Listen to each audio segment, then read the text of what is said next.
یہ کہتے ہیں کہ کسی کا پیٹھ پیچھے مذاق اڑایا، کوئی دوست تھا، یا غیبت کر دی، تو اب ہمیں ندامت ہوئی، تو کیا ہمیں پہلے اس کو بتانا ہوگا کہ ہم نے تمہارا مذاق اڑایا، غیبت کی، پھر اس سے معافی مانگیں، پھر اللہ تعالیٰ سے معافی مانگیں، یا ڈائریکٹ ہم اللہ تبارک و تعالیٰ سے معافی طلب کر سکتے ہیں؟ دیکھیں، آپ ڈائریکٹ معافی اللہ سے طلب کریں گے، ایسی صورت میں اس کو نہیں بتائیں گے۔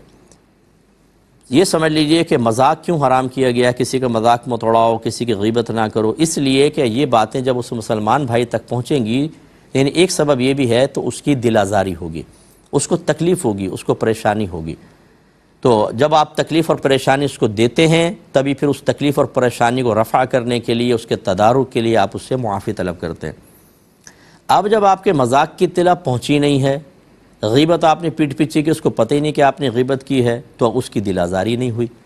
لیکن بہرحال ایک حکم شرع تو آپ نے پامال کیا کہ اللہ اس کے رسول نے منع کیا تھا، تو اس کا مطلب ہے کہ ابھی اس بندے کو تکلیف نہیں ہوئی، آپ نے اللہ کے حکم میں کوتاہی کی ہے، تو صرف اسی میں آپ توبہ کر لیجئے، بس کچھ نہیں۔ بلکہ اب اگر آپ جا کر اس کو یہ بتائیں کہ میں نے تیری غیبت کی ہے، میں نے تیرا مذاق اڑایا ہے، تو اب دل آزاری ہوگی کہ نہیں ہوگی؟ حالانکہ دل آزاری تو منع تھی،